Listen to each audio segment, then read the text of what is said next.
So Terence Crawford stops John Molina Jr. in the 8th round. Uh, how should I describe this fight? This fight was more like a regular day at the gym for Terence Crawford, and the reason why I say that is because John Molina Jr. was virtually a punching bag from the first round to the end while the fight lasted. Okay, not to say that John Molina Jr. has never been a punching bag, but at least he was a punching bag that could hit you with some home runs and hit you with some clean shots going into the fight. And mind you, he does have an iron chin. Now, looking into this fight, I have to say that John Molina Jr.'s corner. I mean, if John Molina Jr. wants to continue his career, I think he needs to get a new trainer, fire his corner, because they should have pulled their fighter out, or John Molina Jr. I should say. They should pull him out after the 4th round because the guy literally had nothing left after the 4th round. He was looking very sluggish. He couldn't land anything significant. He was, swinging he was just trying to hit, just winging Hail Marys whenever he got close. And what surprised me about this is why didn't he fight at a range like he did with Ruslan Provodnikov? I just don't understand. Why didn't you fight Crawford the way you fought Provodnikov? I don't know.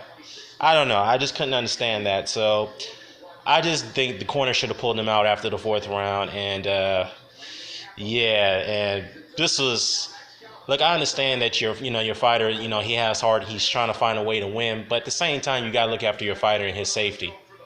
You got to live to fight another day. And of course he's going to live to fight another day, but I think he just took unnecessary punishment after on the 5th round onto the 8th. So Terence Crawford got the win. Of course, his titles were not on the line due to the fact that Molina Jr. couldn't make the weight. And he definitely looked a little bit out of shape going into this fight because he looked like he weighed around, I'm not sure what his unofficial weight was coming into the fight, but he looked well over 165 pounds or maybe 162, 163, almost the same way he weighed in against Provodnikov. But the difference is he was in a little bit better shape in that fight than this one. So, Terence Crawford, very skillful fighter, very talented and very exciting fighter. I don't know why people keep calling him boring. Off of one performance against Victor Postal, they call him boring. Okay, whatever. Anyways, where does he go from here? Hopefully we can get a unification bout with him against Julius Ndongo. I definitely want to see that fight. Or unification bout with Ricky Burns, but I think Ricky Burns don't want to take that fight because we all know that Crawford beat Burns in his backyard for the WBO lightweight title a few years back. So, or actually a few years back. So, I don't think Burns wants that fight again. So we'll see.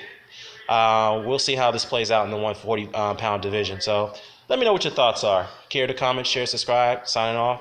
Peace.